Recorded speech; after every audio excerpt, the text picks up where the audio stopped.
Tayo po'y magdasal. Diyos, aming Ama, pinupuri ka namin dahil tunay kayo po ay tapat.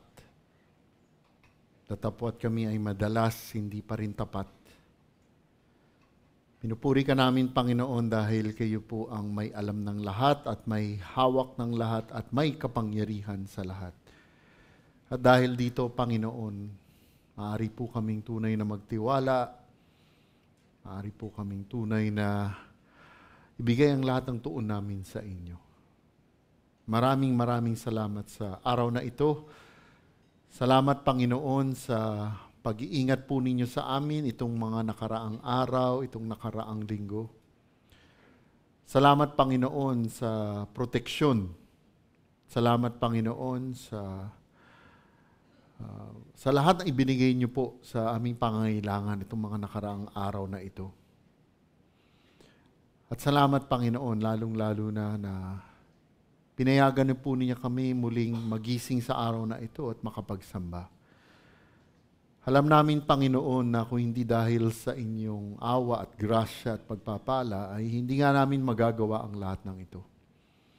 Kaya't kami ay tunay na nagagalak sa grasya na ito.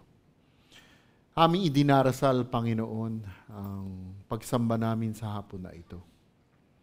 Aming idinarasal ang buong tuon namin at pansin ay naway sa pagsamba lamang na ito. Madalas po kasi kaming nawawala ang aming atensyon sa mga bagay na nangyayari sa paligid po namin. At dahil dito, nakakalimutan namin ang kapayapaan na ibinigay na po ninyo sa amin. Nawawala ang galak na ibinigay na po ninyo sa amin. Kaya aming idinarasal ang mga puso namin sa hapon na ito. Nakatitiyak na mayroon sa simbahan na ito na naguguluhan, nag-aalala sa mga nangyayari sa kanilang pamilya, mga relasyon na hindi ka nais-nais, mga pangyayari na dahil sa mga bagay na ito ay minsan sa pagising sa umaga ay hindi na nila gusto sana makita ang mga tao na ito. Dahil dito, nawawala ang aming tuon sa inyo. Mayroon sa simbahan na ito na dahil sa kanilang pag-aalala, paano pag-abutin ang gastusin nila sa pamilya nila. Dahil sa pangangailang pinansyal ay gayon ding naguguluhan sa nangyayari sa mga buhay nila. At mayroon din sa simbahan na ito na dahil sa kanilang dinaraanan ng mga pagsubok sa pangkalusugan, ay ito'y nagdudulot ng mga gabi na mga alalahanin, hindi nga nagkakaroon ng payapang tulog sa gabi dahil sa kanilang nararamdaman. At ang lahat ng ito na binabanggit namin ay itinataas namin sa inyo dahil alam namin, Panginoon, na dahil sa mga bagay na ito, kayo rin ang may alam at may hawak na ito. Kaya't sa hapon na ito, aming idinarasal, Panginoon, kung maaari po ay ang buong pansin at tuon namin ay nasa inyo lamang. At nang sa gayon, makita namin ang lahat ng katotohanan na manggagaling lamang sa inyong banal na kasulatan. Idinarasal namin ang pagsamba namin sa hapon na ito. Naway, Panginoon, ako'y maging tapat lamang sa banal na salita mo at itago po ninyo ako sa likod ng krus. Nang sa gayon ay kayo po ang lamang ang maluwalhati sa hapon na ito. Tinataas namin ang lahat ng ito sa ngalan ng inyong anak, Panginoong Jesus. Amen. Magsitayo po tayong lahat. Tayo po ay magpapatuloy sa libro ng Lucas. By God's grace, nasa Lucas 24 na po tayo. Praise God talaga at talagang sinustain niya tayo ng ganitong katagal para makita natin at umabot tayo sa Luke 24. Ako ay bumabasa sa salin ng Ang Biblia 2001. Kung ano man po ang mga salin na hawak ninyo, maaari po kayong sumunod sa harapan o sa mga sariling Biblia po ninyo. Lucas 24, verses 1 up to 12. Subalit ng unang araw ng Sanlinggo, sa pagbubukang liwayway, pumunta sila sa libingan. Dala ang mga pabango na kanilang inihanda. At nakita nilang naigulong na ang bato mula sa libingan. Subalit nang sila'y pumasok ay hindi nila nakita ang bangkay. Habang sila'y nagtataka tungkol dito, biglang may dalawang lalaki na nakasisilaw ang damit ang tumayo sa tabi nila. Ang mga babae ay natakot at isinubsob ang kanilang mga mukha sa lupa. Subalit sinabi ng mga lalaki sa kanila, "Bakit ninyo hinahanap ang buhay sa gitna ng mga patay? Wala siya rito, kundi muling nabuhay. Alalahanin ninyo kung paanong siya ay nagsalita sa inyo noong siya ay nasa Galilea pa, na ang anak ng tao ay kailangang ibigay sa mga kamay ng mga makasalanan at ipako sa krus at muling mabuhay sa ikatlong araw." At naalala nila ang kanyang mga salita. At pagbabalik mula sa libingan, ibinalita nila ang lahat ng mga bagay na ito sa 11 at sa lahat ng iba pa. Ang nagbalita ng mga bagay na ito sa mga apostol ay sina Maria Magdalena, Juana, Maria na ina ni Santiago, at iba pang mga babaeng kasama nila. Subalit ang mga salitang ito ay inakala nilang walang kabuluhan at hindi nila pinaniwalaan. Subalit tumayo si Pedro at tumakbo sa libingan. Siya yumukod at pagtingin niya sa loob ay nakita niya ang mga telang lino na nasa isang tabi. Umuwi siya sa kanyang bahay na nagtataka sa nangyari. Purihin ang salita ng Diyos. Maaari na po tayong umupo. Muli magandang hapon po sa inyong lahat. Katulad ng sinabi natin kanina, tayo ay nasa Lucas 24 na po. Praise God po sa grasya na ito. Bago po tayo magpatuloy, maiksing panimula lamang po. Noong Huwebes, nung nagmi-meeting po kami ng mga elders, no, sinabi ko doon sa meeting namin, kasi tuwing nagmi-meeting po kami, ang isa sa mga paksa ay kung ano ang ipipreach pagdating ng linggo. So, nung sinabi na nila Pastor Pedro, Pastor George, Pastor Dennis, okay, ano ipipreach mo? Sabi ko sa Sunday, Resurrection Sunday. Si Pastor George na pangiti. Wala na si Pastor George, dyan pa ba? Wala na, no? Andiyan pa? Ay, pangiti. Tapos napaisip siya, teka, Abril na ba? Ay, hindi pa, Enero pa. Kasi bakit ka mo? Diba? Itong ating mga talata sa hapon na ito, usually itong ginagamit on a Resurrection Sunday. So nakalimutan niya na Enero pa lang, hindi pa Abril o Marso. Bakit po ganyan yung unang sinabi natin? Alam po ninyo, noong mga bandang last year, mga July, ako po yung nagpitingin sa aking doktor, yung usual follow-up ko. Marahil sa inyo, iba, alam na meron naman akong dinaraan ng dating karamdaman. No? Pero tinest ako ng doktor ko. No? Sabi niya, tandaan mo itong 3 bagay na ito. Pineapple, coin, at saka tree. Okay? Pineapple, coin, at tree. So sabi ko, wow. Dalito, pineapple, coin, at tree. Okay, pagkatapos yung sinabi yun, binigyan niya ako ng mga mathematical na mga tanong. Naku po, kaya nga ako nag-doktor dahil mahina ako sa math. Di ba? Sabi niya, 100 minus 7, 93.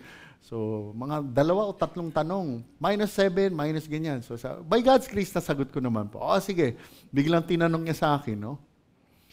Ano yung pinapatandaan ko sa iyo? Ganun ako, oo nga, no? Ano yun? Sabi ko, pineapple, chair, tsaka apple. Sa loob ng 3, isa lang ang natandaan ko. Okay, sabi niya na gano'n. Nashock ako talaga kasi wala pang ilang minuto, nakalimutan ko na, sabi niya. Sabi ng doktor, yung neurologist ko, kung saan ko pinapupunta si Naldo, sabi niya sa akin, okay, meron kang dinaraan ng isang karamdaman pa. Sabi ko, ano yun? Sabi niya, ano yan? Epekto yan ng COVID. Yung mahaba ang effect ng COVID.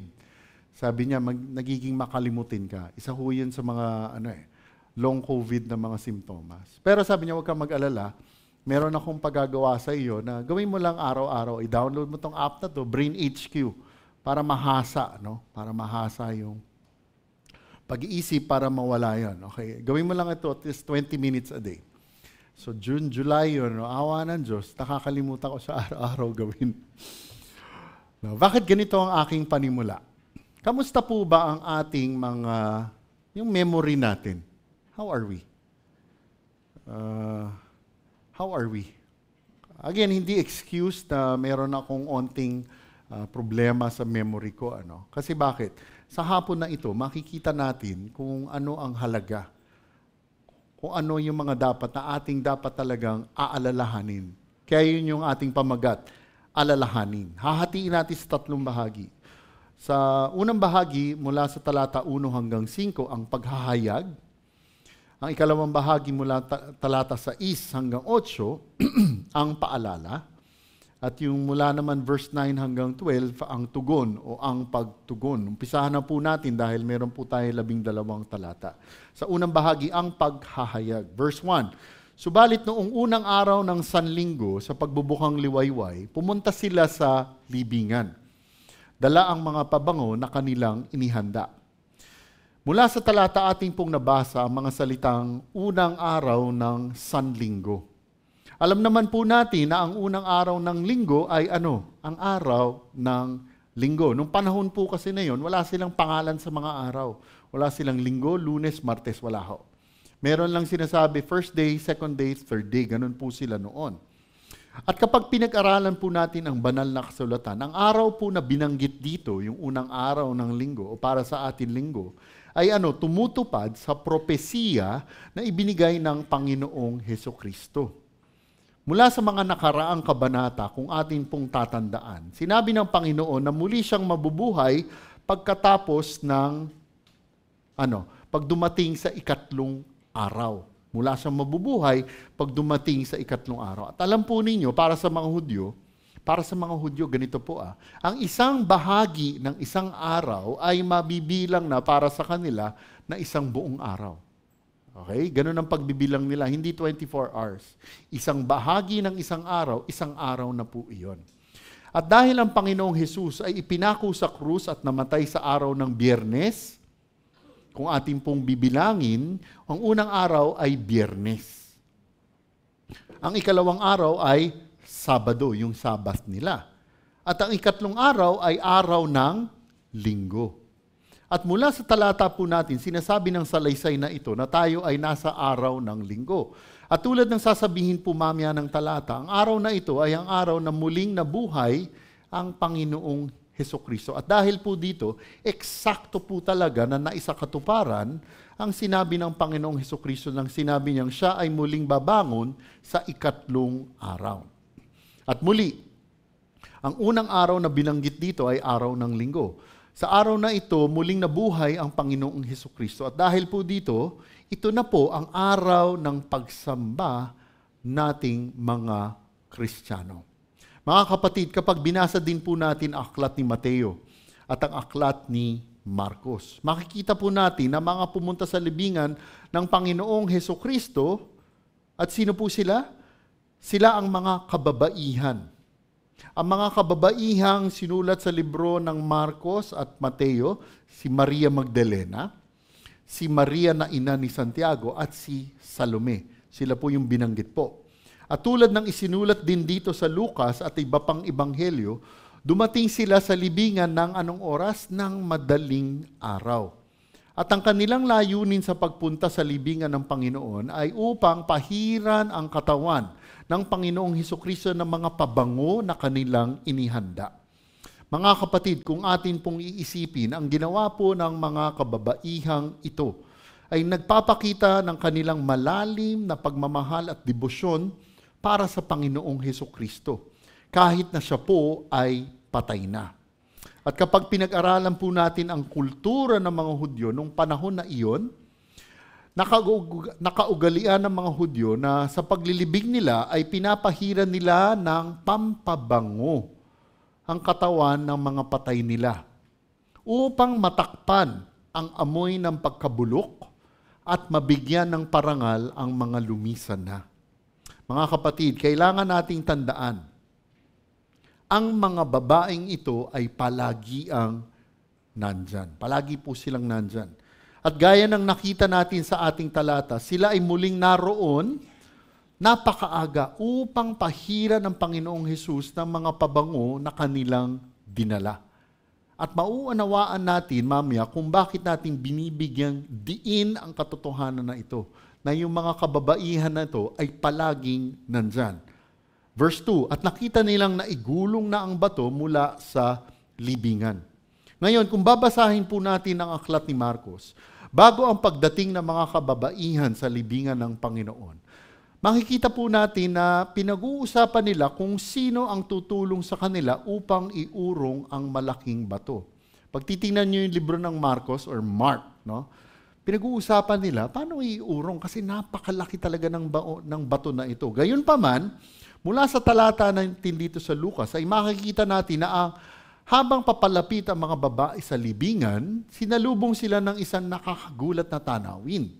Ang bato na dapat nakaharang sa libingan ay naigulong na. Kaya't nakasisiguro po tayo na ang mga kababaihang ito ay siguradong nagulat at nalito. At nasasabi po natin ito dahil ang batong ito ay sadyang napakalaki at napakabigat. Para iurong ang bato po na ito, nangangailangan po ng medyo malalakas at matitipuno ng mga tao. Kaya nga't sigurado na makita po nila na naigulong na ang malaking bato. Ang pagkabigla at pagkalito ay tiyak dumagdag pa sa kanilang pagkabalisa at kalungkutan. Gayon mo mga kapatid, diba namatay na ang Panginoong Hesus na kanilang minamahal. Nalulungkot na sila. At ito pa ang humarap sa kanila na naiurong na ang bato. Kaya talagang sila ay nabigla at nalilito na. At nakasisiguro po tayo, nung makita po nila ito, ang unang pumasok sa isipan nila ay kung ano kaya ang nangyari sa katawan ng Panginoong Hesukristo. Ngunit alam po ninyo, kung iisipin po talaga natin, ang paggulong po ng bato na ito ay napakahalaga. Diba? Yun ang takip ng libingan ng napakalaking bato. Yung paggulong ng bato na ito ay napakahalaga. Mahalaga dahil dapat po nating unawain na ang bato na ginulong po na ito ay ginulong hindi para makalabas ang Panginoong Hesukristo. Iginulong ang bato na ito hindi para makalabas ang Panginoong Hesukristo, hindi po. Ngunit, iginulong ang bato na ito para makapasok ang mga babae na disipulo. Kaya iginulong ang bato. At sinasabi po natin ito dahil mababasa natin sa mga susunod na talata, sa mga susunod na preaching, ang Panginoong Hesus ay maaaring lumusot sa mga pader. Hindi kailangan iurong ang bato para makalabas po siya. Kaya nga, napakahalaga na nakaurong na ang bato na ito para makasilip na makapasok ang mga disipulong babae na ito. Marahil may magtatanong, ano po ba ang nangyari dito? Bakit nakaurong na ang bato? Kung titingnan natin muli sa aklat ng Mateo 28, makikita po natin ang ibang detalye na nangyari sa pag-uurong ng bato na ito.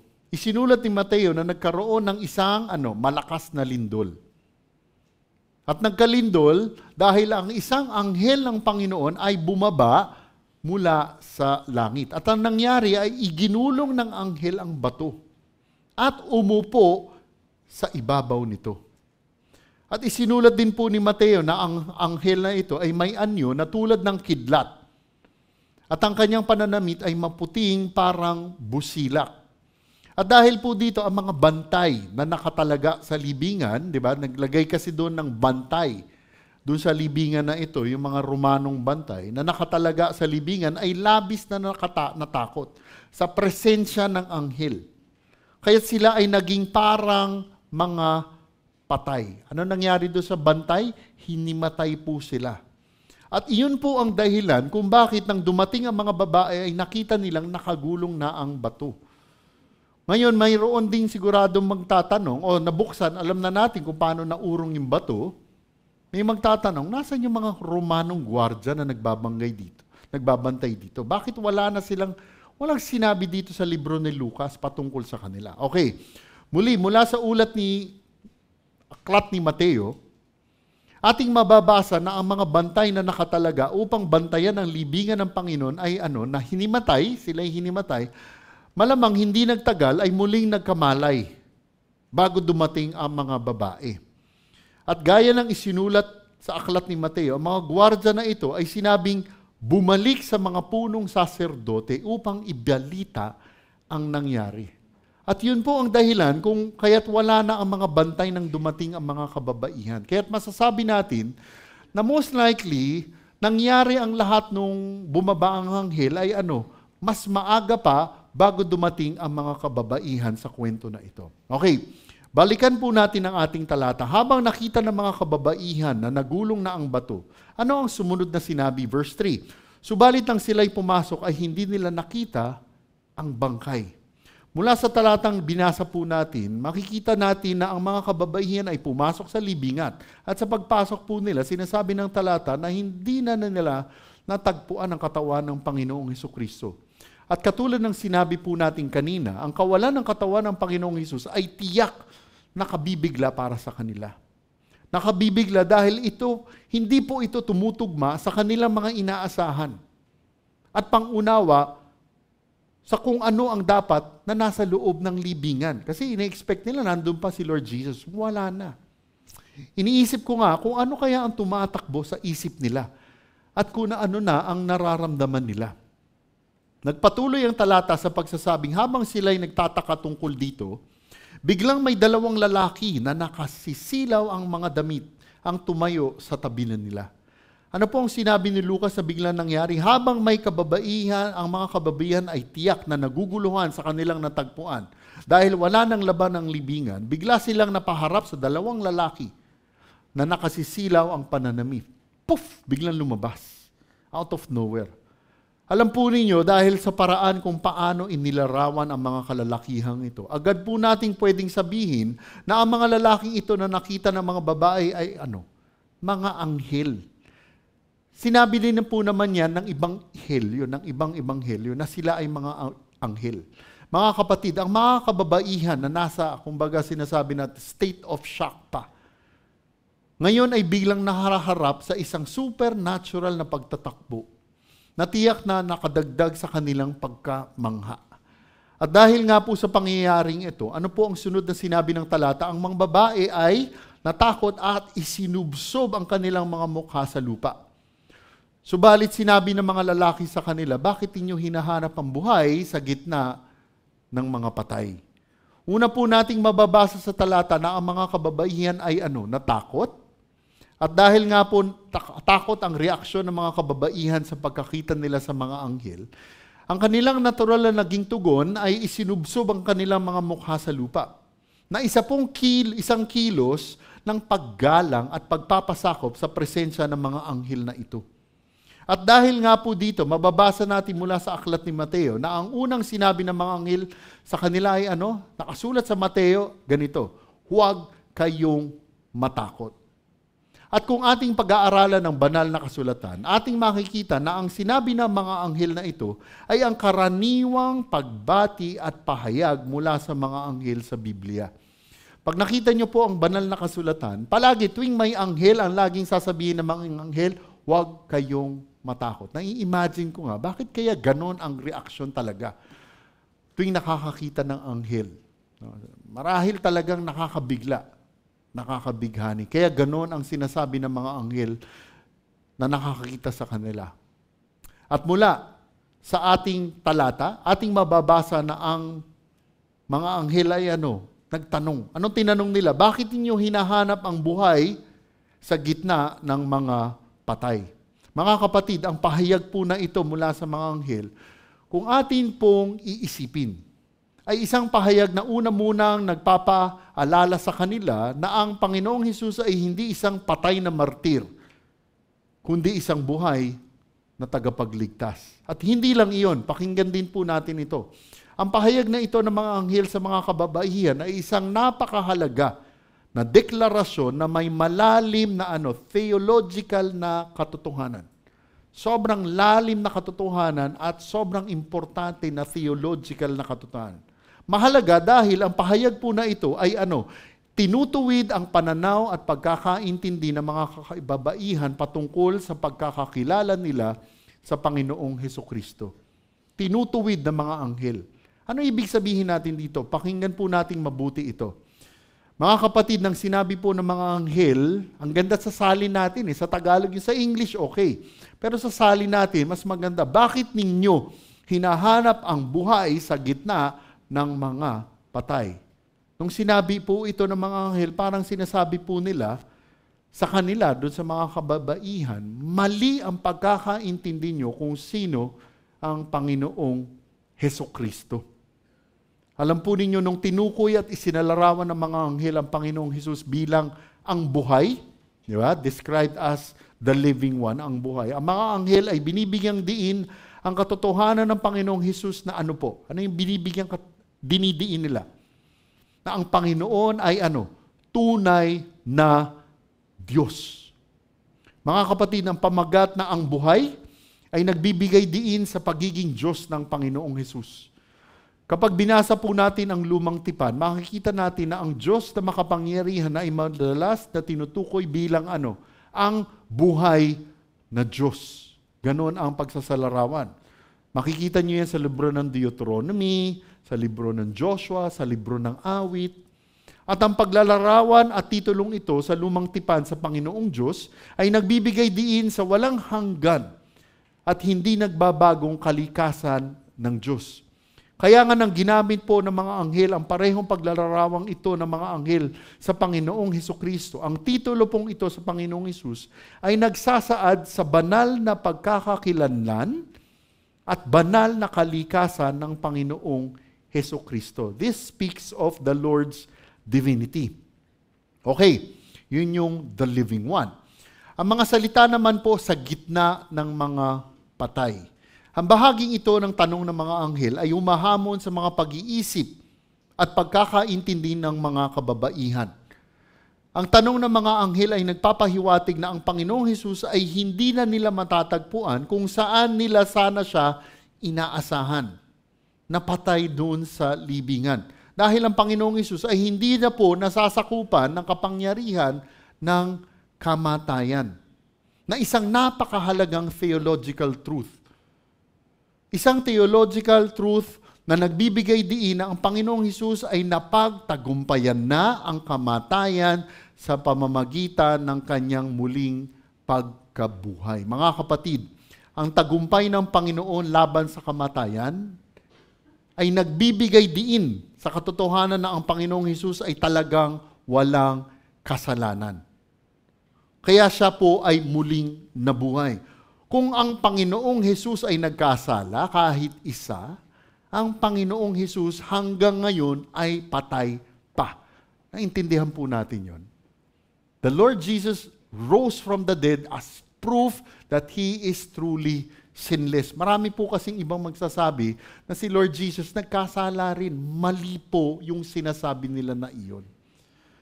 The resurrection is proof that the Lord is truly sinless. Kaya siya po ay muling nabuhay. Kaya't ganun na lamang ang tanong ng mga anghel sa kababaihan, bakit ninyo hinahanap ang buhay sa gitna ng mga patay? At hindi lang po iyon. Ang pahayag po na ito ay muling pinatutunayan ang pagkakakilanlan ng Panginoong Hesus bilang natatanging perpektong anak ng Diyos. Bago po tayo magpatuloy sa ikalawang bahagi, tanungin po muna natin ang ating sarili. Mayroon po ba tayong tamang pangunawa kung sino talaga ang Panginoong Hesukristo? Mayroon po ba tayong tamang pangunawa kung sino talaga ang Panginoong Hesukristo? Kung sinasabi nating oo, tama ang pangunawa natin, binabago na ba nito o binago na ba nito ang tingin natin sa mundo na ito? Anong ibig sabihin natin? Gustong-gusto ko yung kanta, yung hymn na Turn Your Eyes Upon the Lord Jesus. Kasi bakit? Ano yung susunod na sasabihin doon? Turn your eyes upon the Lord Jesus at yung susunod na mga and the world will grow strangely dim. Anong ibig sabihin nun? Kung ang ating tuon, ang ating pansin ay tunay na nasa Panginoong Hesukristo, tama ang pagkakaintindi natin sa Kanya. Alam nyo, itong mundo na ito ay magbabago sa paningin natin. We will not see the world the way the world sees it. kung tama ang pagkakaintindi natin at tama ang pagkakakilala natin sa Panginoong Hesukristo. Bakit kamo? Tuwing tayo ay daraan sa mga pagsubok, sa mga problema, makikita natin na ito ay inallow ni Lord para mangyari. At dahil dyan, makikita natin ito sa perspektibo ng Panginoong Diyos, hindi sa paningin natin. Everything will change kung tama ang pagkakakilala natin sa Panginoong Hesukristo. Kung sinasabi nating oo. Ngayon, kung sinasabi nga nating oo, pero hindi pa rin tayo ganun ang reaksyon, ang tugon, bakit kaya ganito mga kapatid? Ngayon, kung sinasabi naman natin na, oo, siguro tama naman ang pagkakakilala ko sa Panginoon, siya ang aking Panginoon, tagapagligtas, medyo-medyo. No? Ano kaya, kaibigan, ang mapagdarasal natin? Upang maitama ng Panginoong Diyos ang pagkakakilala natin. Kasi alam po ninyo, itong mga pinag-aaralan natin ngayon, malaking bagay kung ano talaga ang pagkakakilala natin sa Kanya. Kasi makikita sa buhay natin, makikita sa pag-iisip natin, makikita sa salita natin, makikita sa prioridad natin, at makikita sa gawain natin. Tingnan natin ang ikalawang bahagi, ang paalala. Bakit ninyo hinahanap ang buhay sa gitna ng mga patay? Then verse 6, wala siya rito, kundi muling nabuhay. From the verse, nakikita natin ng mga anghel, ay sinasabi nga natin, sinabi ng anghel, the angel spells out the truth of what just happened. Binigay nila ang detalye kung ano ang nangyari. Sinabi ng mga anghel, wala siya rito kundi muling nabuhay. Alam po ninyo, kung talagang pag-iisipan po natin ito, ang hayag ng mga anghel na ito po ang pangunahing mensahe ng salaysay ng muling pagbubuhay. This is the main point and theme of this passage. Ito ay isang pahayag ng katotohanan na nagbabago sa lahat. Ang pagkawala ng Panginoong Hesus sa libingan ay hindi dahil sa paglilipat sa Kanya o paggalaw sa Kanya o ninakaw po ang katawan. Hindi po. Ngunit, nawala ang katawan doon ng Panginoong Hesus dahil sa ay tunay na muling nabuhay mula sa mga patay. Na napakahalaga dahil ito ay isang pahayag ng Diyos mismo sa pamamagitan ng mga anghel. At ang katotohanan na ito ay pundasyon para sa ating mga Kristiyano. Tulad ng sinabi po natin kanina, ang mga salita ng anghel ay isang makapangyarihang pagpapatibay ng tagumpay ng Panginoong Hesus laban sa kasalanan at kamatayan. Pinatutunayan nito ang Panginoong Hesus ay buhay gaya ng kanyang ipinangako. Pinangako po to ng Panginoong Hesus. At dahil dyan, ating mababasa, wala siya rito kundi muling nabuhay. Alalahanin ninyo kung paano siya ay nagsalita sa inyo noong siya ay nasa Galilea pa. Na ang anak ng tao ay kailangang ibigay sa mga kamay ng mga makasalanan at ipako sa krus at muling mabuhay sa ikatlong araw. Mula sa mga talata ating nakikita na ang mga anghel ay anong ginawa? Nagpaalala sa mga babae ng mga salita ng Panginoong Hesus noong siya ay nasa Galilea pa. At dahil sa sinabi ng mga anghel na ito, nang sinabi po nila ito, tila ito ay isang sa English tinatawag na, nung sinabi ito ng anghel sa mga babae, parang mild rebuke ito. Parang sinasaway ang mga kababaihan dito.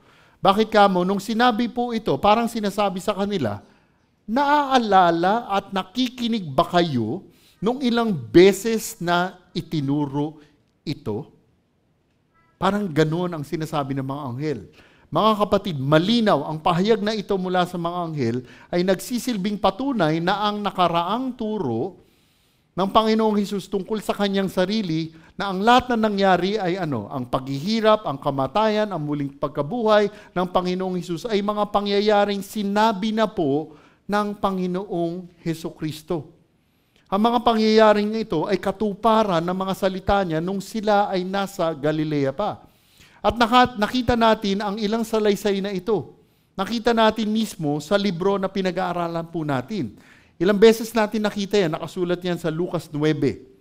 Nakasulat din yan sa Lucas 18. At kung titingnan nyo ibang ebanghelyo, ilang beses sinabi ito ng Panginoong Hesukristo. Muli, mula sa talata, ating nababasa ang mga anghel ay isinalarawan ang Panginoong Hesukristo na ano naman, bilang anak ng tao. Na alam nating isang titulo na madalas ginagamit ng Panginoon para ilarawan ang kanyang sarili. Isang pamagat na nagbibigay diin sa pagiging tunay na tao ng Panginoon at ano pa, at kanyang pagiging Mesiyas.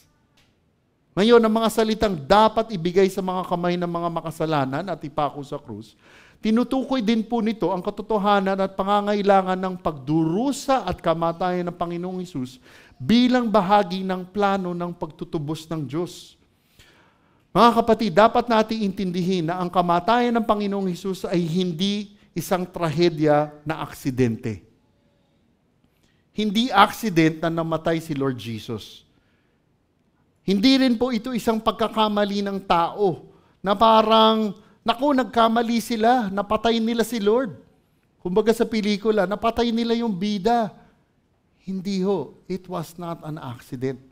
Ngunit ang kamatayan ng Panginoon ay sinasadya at kinakailangang hakbang sa plano ng Diyos upang iligtas tayong mga makakasalanan.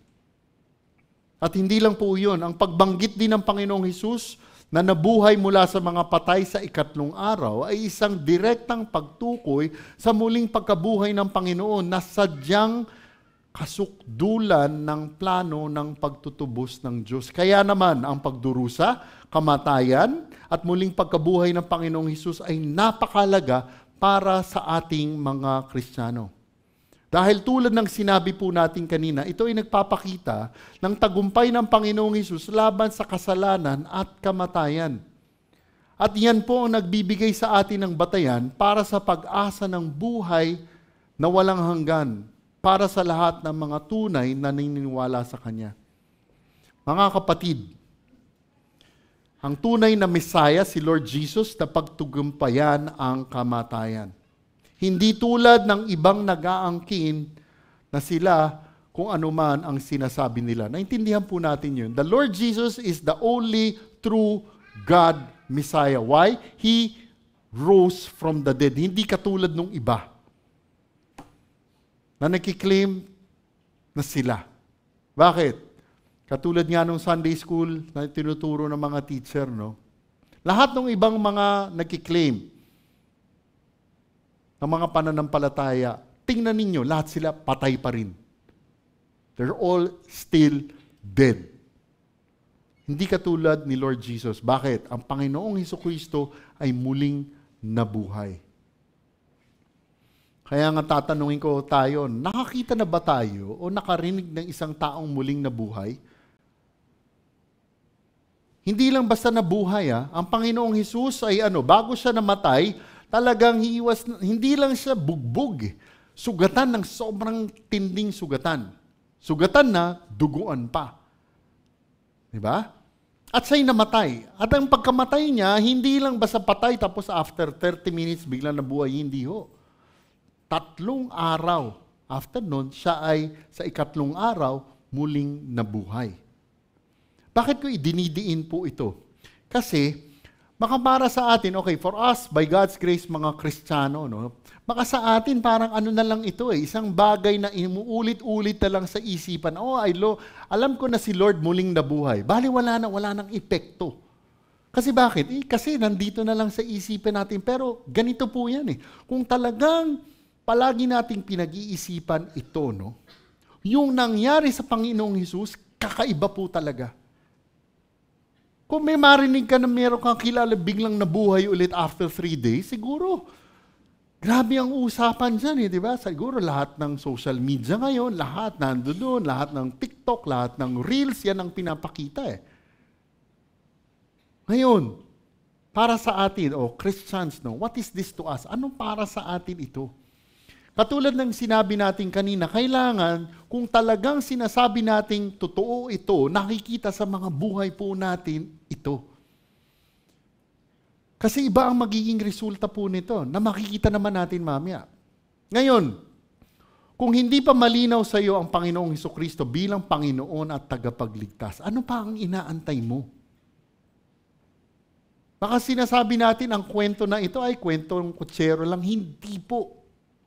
Marami po ang naging testigo po sa pangyayaring ito.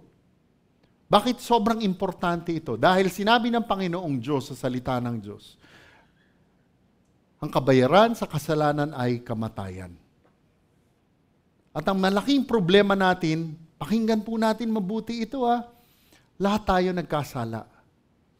Lahat tayo nagkasala. At dahil lahat tayo nagkasala, lahat tayo ay parurusahan ng kamatayan. Sasabihin siguro ng iba, ay, hindi naman siguro totoo yun. Can I give you one proof na totoo ang sinabi ng Panginoong Diyos na pag nagkasala, tayo ay mamamatay? Can I give you one proof? Anong isang matinding pruweba? Lahat ng tao namamatay. Tama po ba? Wala ka pang kilalang tao na nabuhay ng 1,000, 2,000 taon. Wala. All of us die physically. And you know what? Yun ang isang pruweba. Hindi tayo namamatay lamang dahil tayo ay nagkakasakit. Hindi tayo namamatay dahil tayo ay naaksidente. Hindi tayo ay namamatay dahil tayo ay pinapatay ng ibang tao. Hindi ho. Lahat niyan, consequence lang. We die because for the wages of sin is death. Ang kabayaran sa kasalanan ay kamatayan. Sinabi ng Diyos yun. That's one proof that He is really serious and true to His word. We die physically. And meron pa isang kamatayan. Anong kamatayan? We also die spiritually. Nangyari na ito, sigurado mangyayari din ito. Huwag mong isang tabi. Na sasabihin, hindi naman siguro totoo. Hindi ho. Ano pa yung isang matinding pruweba? Dahil sobrang mahal tayo ng Panginoon. Dahil sobrang mahal, for God so loved the world, dahil sobrang pagmamahal niya sa atin, ang Diyos anak bumaba dito sa lupa. For God so loved the world that He gave His one and only Son, that whosoever believes in Him shall not perish but have eternal life. Anong sinasabi nito? Ang Diyos ang gumawa ng paraan. Kasi kung tayo lang, kahit anong gawin natin, hindi natin kayang iligtas ang sarili natin. Kasi isipin natin, kaya ko iligtas, basta gagawa ako ng mabuti. Hindi ho mangyayari yun. Kahit anong dami mong gawing mabuti, hindi mabubura ang kasalanan natin. Hindi ho. Kasi bakit? Buti ko isa lang. Kahit isa nga lang, kahit isa lang. Hindi mabubura yan. Kanina umaga lang, bumilang ka, ilang kasalanan na nagawa natin. Lalo na mula nung 1 year ago, 2 years, yung kasalanan natin ay talagang may kabayaran at ang kabayaran niyan ay kamatayan. Kaya nga, ano ang magandang balita? Yun yung bad news eh. Para magka-good news, kailangan may bad news. Ano magandang balita? Ang magandang balita, ang Diyos na ang gumawa ng paraan. At anong ginawa niya? Ibinigay niya ang kanyang bugtong na anak. Hindi tayo lilingon na tatanggap sa Panginoong Hesukristo bilang tagapagligtas kung hindi tayo naniniwala na kailangan natin ng tagapagligtas. Doon yun mag-uumpisa. Unless we truly believe we need to be saved, we will never ever turn to a Savior. Kaya nga kapatid, pag-isipan natin to, the Lord Jesus rose from the dead. Proof na na pagtagumpayan na ang kamatayan. Kasi siya yung firstborn sa lahat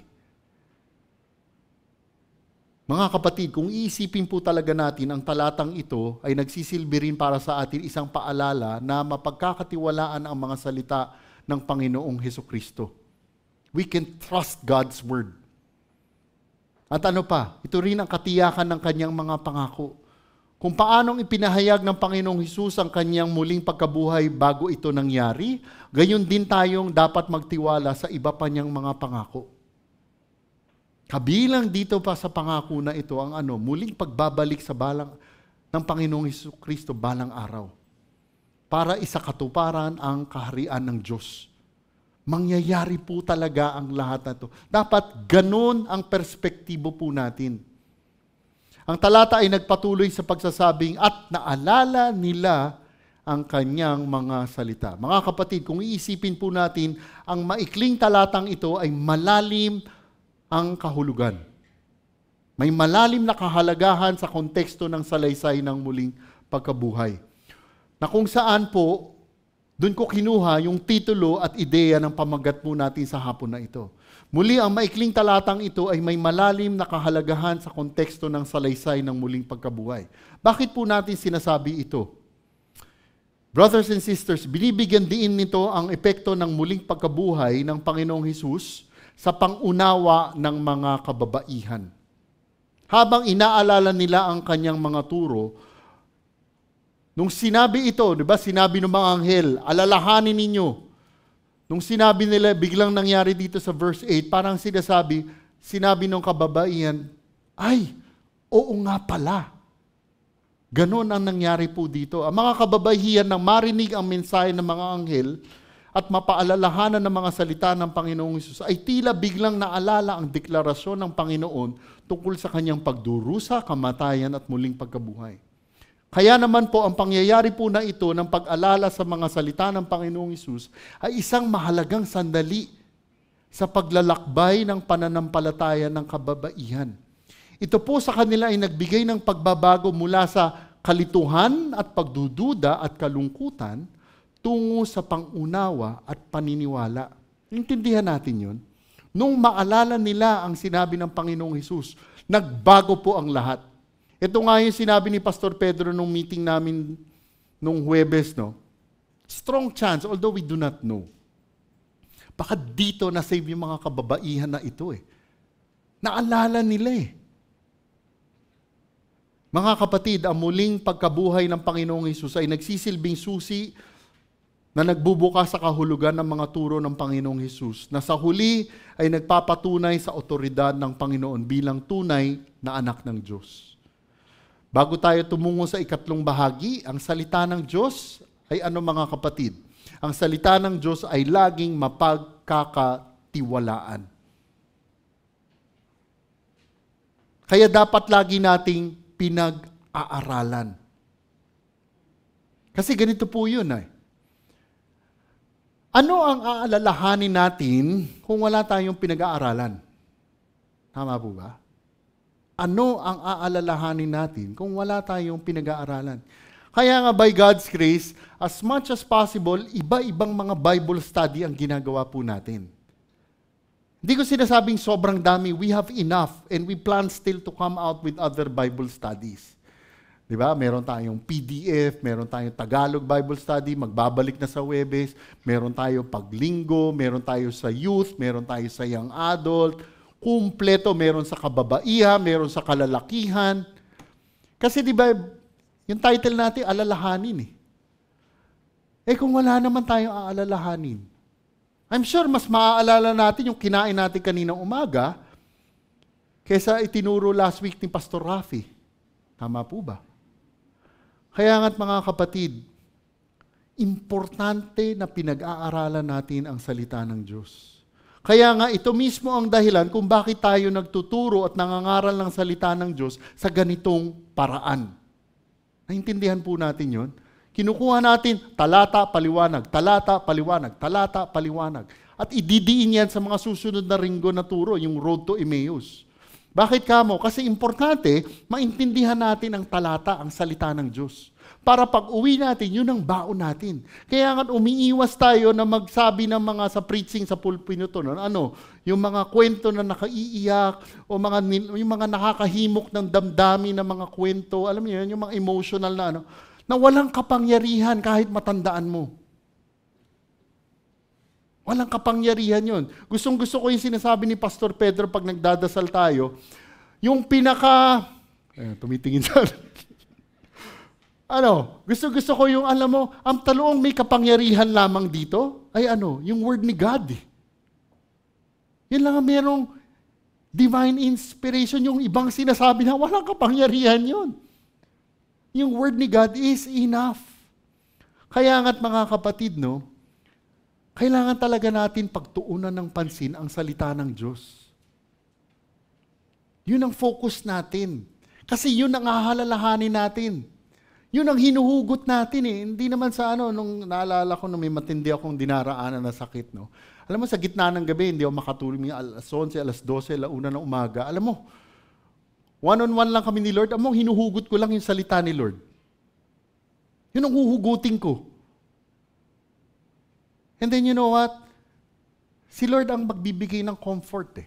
Hindi nawawala yung sakit, hindi nawawala yung problema, nandiyan pa rin ha. Kaya nga't mga kapatid, ano kaya ang maipagdarasal natin? Ano ang maipagdarasal natin? Na talagang maging tuon natin ang salita ng Panginoon. Di ba? Nakalulungkot pagka ganitong worship, no? Minsan, hindi ko alam, baka iniisip natin kung saan tayo pupunta mamaya, ano may meriendahin natin, o during worship, medyo mahina yung hilik mo. Di ba? Dumiretso tayo sa ikatlong bahagi. Muli, yung ikatlong bahagi ang tugon o ang pagtugon.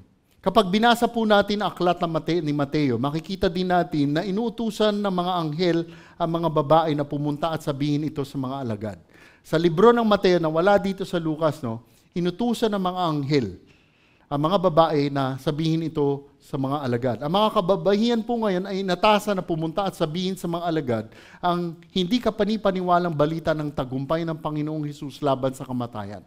Natiyak na binago ang kanilang kalungkutan sa kagalakan. At nagpatuloy si Lucas sa pagsasabing na habang naalala nila ang mga salita ng Panginoon, di ba? They remembered, naalala nila. Anong ginawa nila next? Pagbabalik mula sa libingan, ibinalita nila ang lahat sa mga bagay na ito sa 11 at sa lahat ng iba pa. Pagkatapos ng kanilang pakikipagtakbo sa mga anghel at kanilang pag-aalala sa mga salita ng Panginoong Hesus, hindi nag-aksaya ng panahon ng mga kababahihan sa pagtupad sa tungkuling ibinigay sa kanila. Agad silang umalis sa libingan at nagpunta upang iulat ang lahat sa kanilang nakita at narinig. Kanino? Sa 11 alagad at sa iba pang pong kasama. 11 alagad. Bakit 11 na? Wala na si Judas. Okay? Pero hindi lang 11. Pansinin nyo mayroon pang ibang mga disipulo na nandoon. Yung sinasabi sa iba pong kasama nila. Yun yung kwento next week. Most likely yung dalawa sa Road to Emmaus nandirito. Mga kapatid, nung ginawa ito ng mga kababaihan, ito po yung mga original na marites after the resurrection. Okay? Sila yung mga original na marites. Si ate, sarap ng tawa. Di ba? Sila yung mga original. No wonder sa women binigay yung message. Okay, joke lang ha. Okay. Kidding aside. Okay, mga women. Okay, isipin nyo marites. Matindi, mga lalaki mamaya, patay tayo sa mga susunod na sasabihin. Okay? Makikita nyo kung sino talaga ang bida mamaya. Kidding aside, madali ang pagsunod po ng mga kababaihan ay nagpakita ng kanilang katapatan bilang mga saksi sa muling pagkabuhay. Ang agarang tugod ng mga babae sa mensahe ng mga anghel ay pinapakita na naunawaan nila ang kahalagahan ng kanilang nasaksihan. Verse 10, ang nagbalita ng mga bagay na ito sa mga apostol ay sila Maria Magdalena, Juana, Maria na ina ni Santiago at iba pang mga babaeng kasama nila. Mula sa talata ay makikita na ngayon natin si Lucas na inisa-isa kung sino ang kabilang sa mga kababaihan. Nakasama sa pag-ulat sa mga pangyayari sa libingan. Sabi nga ni Lucas, si Maria Magdalena, Juana, Maria na ina ni Santiago at gayon din iba pang mga babaeng kasama nila. Hindi ko na huhihimayin yung mga kababaihan na ito. You can do it in your own studies kasi mayroon akong punto na mas gustong diin sa mga babae na to. Pinapakita dito na tunay pong nagbigay diin sa mga tungkulin bilang mga saksi sa pagkabuhay ng Panginoong Hesus. Sobrang importante po yung patutuo ng kababaihan na ito. Ngayon, sigurado marami ang magtatanong, why was it so important to mention the women being witnesses? Bakit sobrang importante na kailangan banggitin sila? At hindi lang yun ang tanong, why kaya sila ang pinili ng Diyos para unang mga gamitin? Okay. Unang tanong, bakit importante na sila ang mga witnesses? Ikalawang tanong, bakit kaya sila ang unang pinili ng Panginoong Diyos? Unahin muna natin, bakit sila mga importanteng mga magpapatotoo? Marami ang magsasabi na ginamit sila bilang mga kapanipaniwalang saksi para sa layuning itaas ang halaga ng kababaihan na hindi po gaanong pinahahalagahan ng mga panahong iyon. Di ba? Maraming mga komentaryo, dalubhasa ang magsasabi, kaya sila mga important witnesses. Kasi nung panahon na yon, hindi ganun kahalaga ang mga kababaihan. Ngunit nung ginamit dito, tinataas yung value nila. Tama naman po yun. Tama po yun. Ngunit may practical po na dahilan kung bakit po importanteng mga testigo sila. Pakinggan po natin ito. Alam po ninyo, para sa mga Hudyo, sobrang mahalaga po sa isang testimony o pagpapatunay na dapat laging may ilang saksi. At least 2 or 3 witnesses. Sobrang importante ho yun. Hindi bababa sa 2 o 3 na saksi ang kailangan para mapatunayan ng isang mapagkakatiwalaang patotoo. At kung bibilangin natin ang mga babae, mayroong hindi bababa kung gaano karami, hindi nga bababa sa 3. Actually, sinabi nga ng talata na mayroon pang ibang kasamang mga kababaihan. At dahil po doon, napaka-importante po ng patotoo nila, ng testimony nila. Lalo na, pakinggan natin, dahil nakita nilang pinako, namatay ang Panginoong Kristo, at nakita rin nilang inilibing. Nakita nila yung pinahirapan, pinako, namatay, at nilibing. At dahil nasaksihan nila ang lahat ng yun, yung testimony nila magiging foundational talaga na muling nabuhay ang Panginoong Hesukristo. Kasi nakita talaga na lang patay, nilibing, at muling nabuhay. May mga nagsasabi kasi hindi talaga namatay si Lord Jesus. May mga ganon na magsasabi, hindi namatay. Sasabihin nila parang nakomatose lang and then nagising. Hindi po pwede yun. They saw the Lord Jesus dead ng mga kababaihan. Evidence na hindi, di ba hindi binali yung paa niya? Kasi para sa mga Romano, para mapabilis ang kamatayan ng mga nakapako, kailangang baliin yung paa para bumilis ang pagkamatay. Nakita ng mga Romano, patay na, hindi na binali. Proof na talagang patay na si Lord. At hindi lang yun. Nakita rin nila na tinusok ang Panginoong Hesus sa tagiliran. At ano ang nangyari? Hindi lang dugo ang lumabas, ngunit lumabas din tubig. Nakasulat po yan sa banal na kasulatan. At alam nyo, pag tubig at dugo na ang lumabas, kasi yung tubig naghahalo na sa dugo, sobrang labnaw na. Para sa mga doktor, pag sinabi mo yan, that is already proof na patay na talaga yung tao. Pag naghalo na yung tubig at dugo. At nasaksihan niya ng mga kababaihan. Lahat ng iyan nasaksihan nila.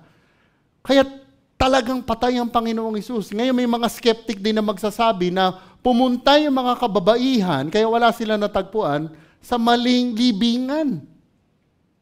Mali. Imposible yun. Bakit? Kasi di ba yung nakaraang linggo, ano ang turo? Kasama sila sa paglibing, di ba?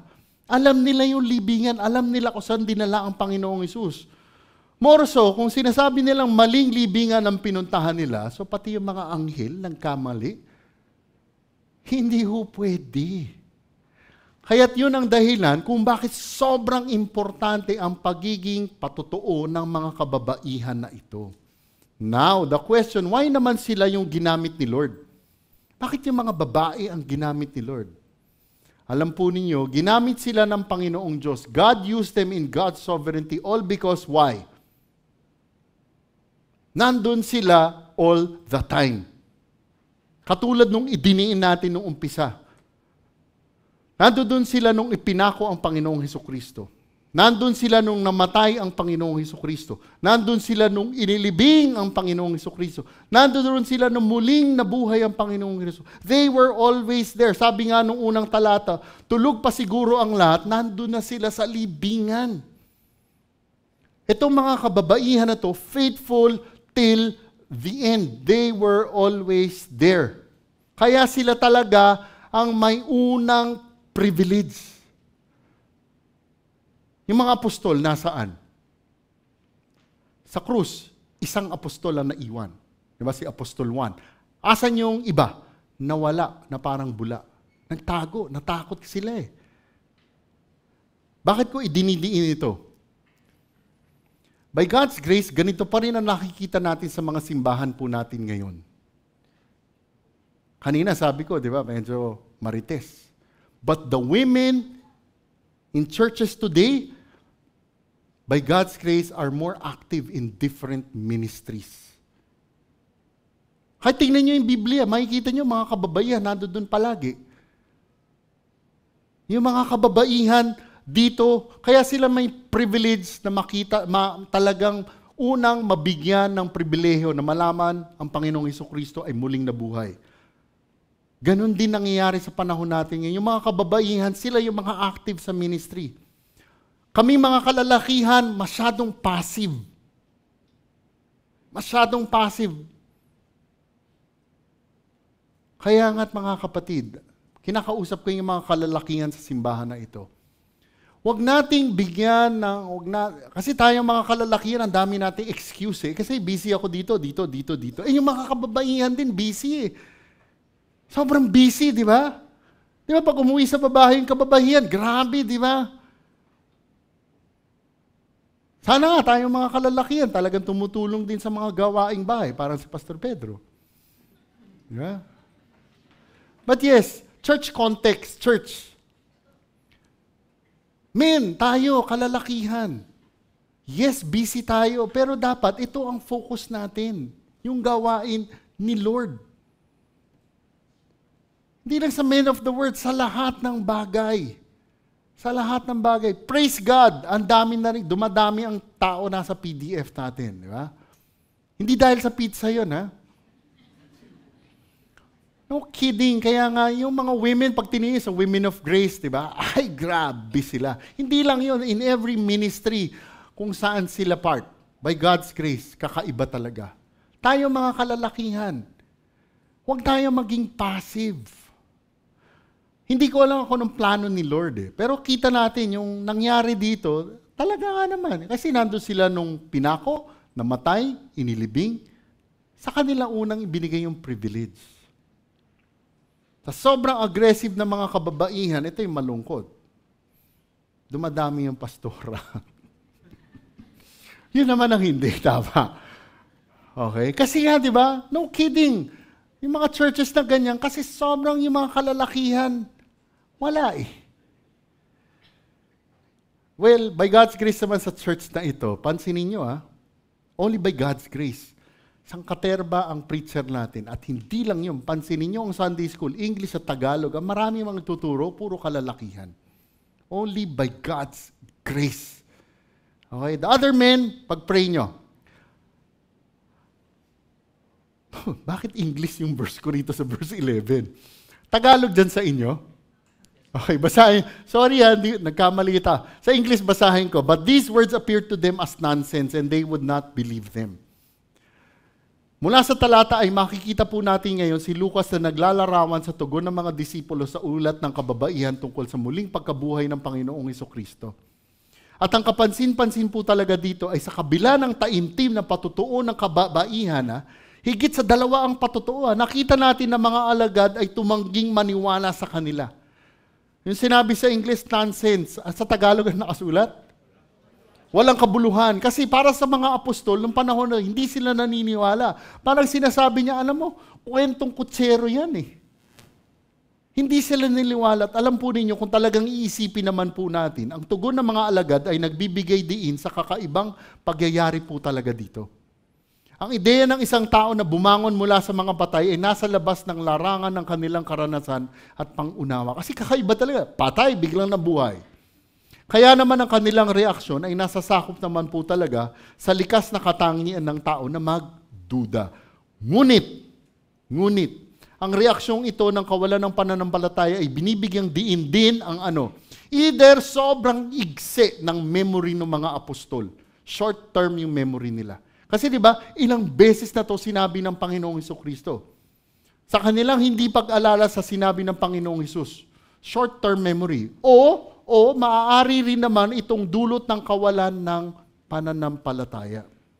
Dahil sa maling pagkakaunawa nila kung sino talaga ang Panginoon para sa kanila. Na makikita natin yan sa salaysay next week. Anong sinabi ng Panginoong Hesus? Nung sinabi sa dalawang disipulo, napakahangal naman ninyo at napakakupad ang mga puso sa pagsasampalataya. Sabi ni Lord sa English, yun. Foolish ones, slow heart to believe. Kaya nga't kung sasabihin nating naniniwala tayo, ang tanong, makikita po ba ito sa ating mga aksyon, ating prioridad? na tayo ay tunay na naniniwala?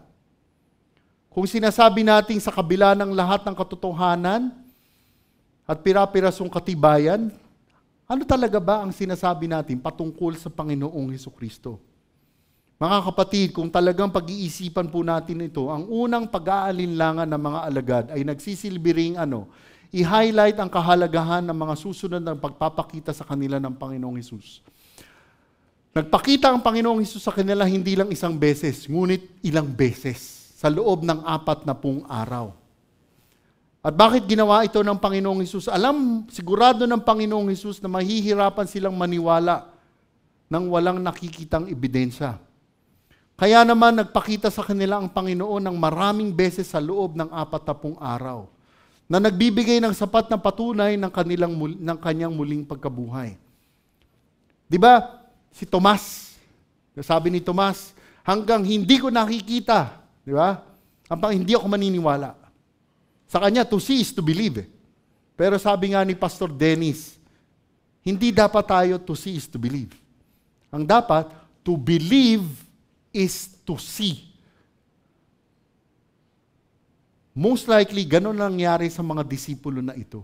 Gusto nilang makita para tunay na maniwala.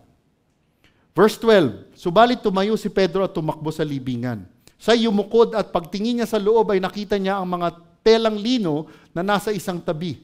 Umuwi siya sa kanyang bahay sa nagtataka sa nangyari. Mula sa talata ay makikita natin ang lahat ay hindi pa nawala. Kasi sabi natin, naku, wala na yung mga disipulo.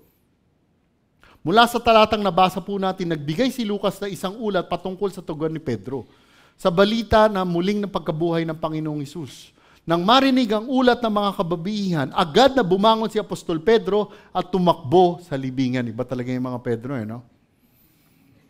At kung talaga pong iisipin natin ang ginawa ni Apostol Pedro, yung mga aksyon ni Apostol Pedro demonstrate a sense of urgency and eagerness to verify the women's testimony. Siya mismo gusto niyang makita yung mga sinabi ng kababaihan. At hindi lang po nag-iisa si Pedro. Nakita natin na sa libro ni Juan na mayroon pang isang disipulo.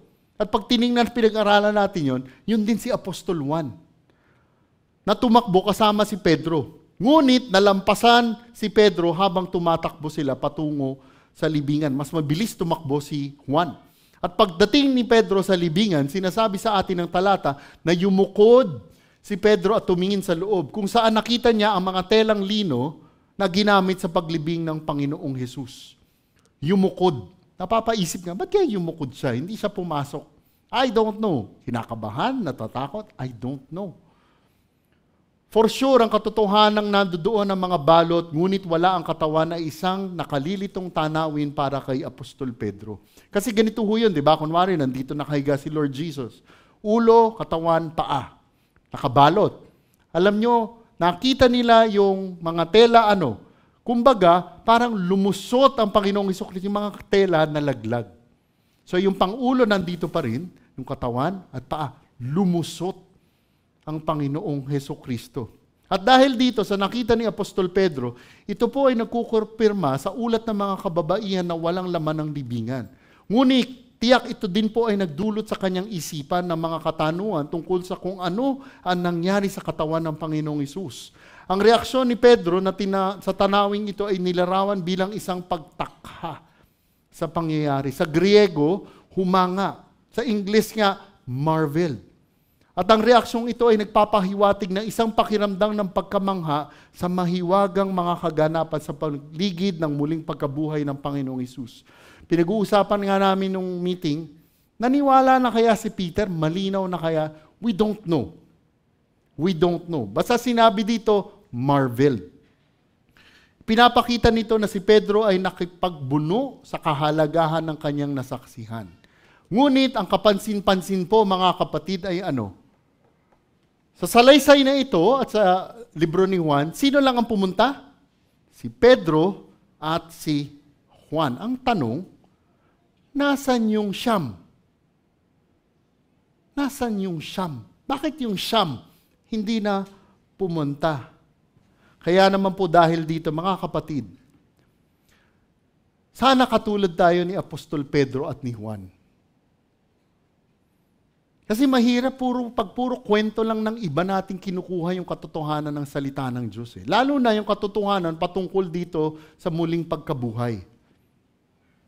Kasi baka minsan, mamaya, tayo mismo walang intensyon, walang gana alamin ang katotohanan na inaasa lang natin sa iba. Huwag po sana tayong ganun. Katulad ni Pedro, alam nyo, tayo mismo kailangan pinag-aaralan natin. Sa konteksto ng pag-aaral natin, kailangan pag-aralan at tingnan natin muli mismo ang kanyang muling pagkabuhay. Akala ko kasi alam ko na rin itong passage na to eh. Diba, sabi ko, resurrection, alam ko naman to. Nung pinag-aralan ko, hindi ko pala alam ito. Ang dami palang bago. Kaya nga't mga kapatid, para sa atin, ano ang dapat nating isang tandaan? Bukod sa muling pagkabuhay ng Panginoong Hesukristo, ang salita ng Diyos ay tunay na mapagkakatiwalaan. At dahil doon, talagang magdulot tayo, maglaan tayo ng oras para pag-aralan ang salita niya. At nang sa gayon, tayo ay may aalalahanin. Maglaan po tayo ng 1 minuto o 2 para pagbulay-bulayan ang katotohanan na ating pong natutunan. Tayo po'y magdasal.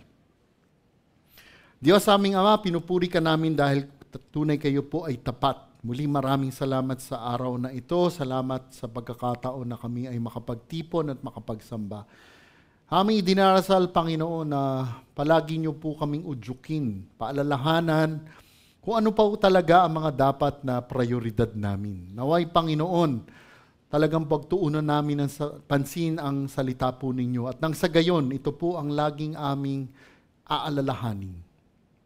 Ngayon, ang Diyos ng kapayapaan na bumuhay mula sa mga patay sa ating Panginoong Hesus, ang dakilang pastol ng mga tupa, sa pamamagitan ng dugo ng walang hanggang tipan, naway gawin niya kayong ganap sa bawat mabuting bagay upang magawa ninyo ang kanyang kalooban. At gawin sa atin ang nakakalugod sa paningin niya sa pamamagitan ni Hesukristo na sa kanya ang kaluwalhatian magpakailanman. Amen.